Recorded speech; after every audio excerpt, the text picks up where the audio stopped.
Right, while the stitches used on round 8 are very familiar to us, let's just have a little chat about your positioning of them. So you really just need to take a view on where you've covered a stitch with that spike stitch. So for me, I've covered this stitch here. Now it's difficult for you to see because it's on screen, but you can see the two strands of that spike stitch are sort of partially obscuring this little stitch here that's poking out. And that is the one that I am counting as a covered stitch. So I'm going to start this next round to the left of that, one stitch to the left of that.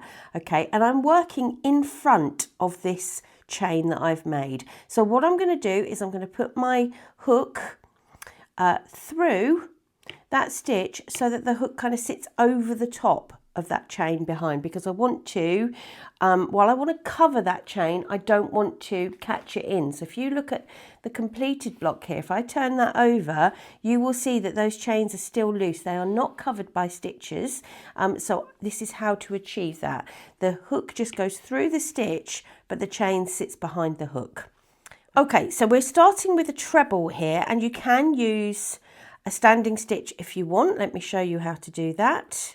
I've made a little slip knot, and my yarn goes round my hook once.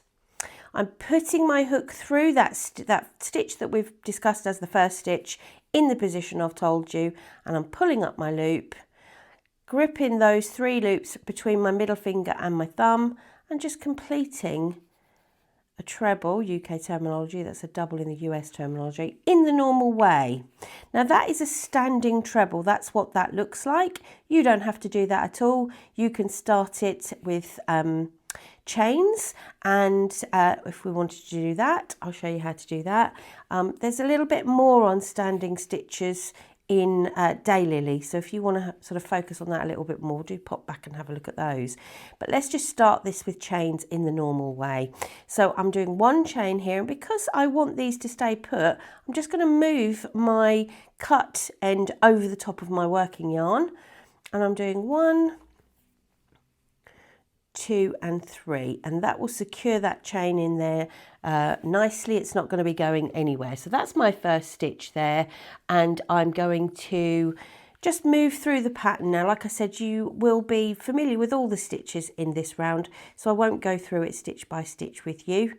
So it's just 2 treble, and then off we go. And what you will do when you get to the end of the sort of petal repeat is you will skip a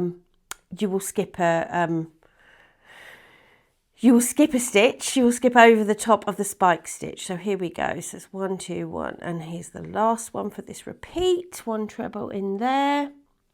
Okay, and now I'm going to make a chain, and I'm going to skip over the top of this spike stitch, and so I've got to position my hook in the same way again. So we're doing a treble, aren't we? So yarn around the hook, hook goes through that stitch with the chain sitting behind it, and off we go. Okay, so that's as tricky as it gets. Just keeping, I'm using my finger here behind, let me show you, just to keep that chain pressed to the back so I'm not accidentally catching anything into it at all.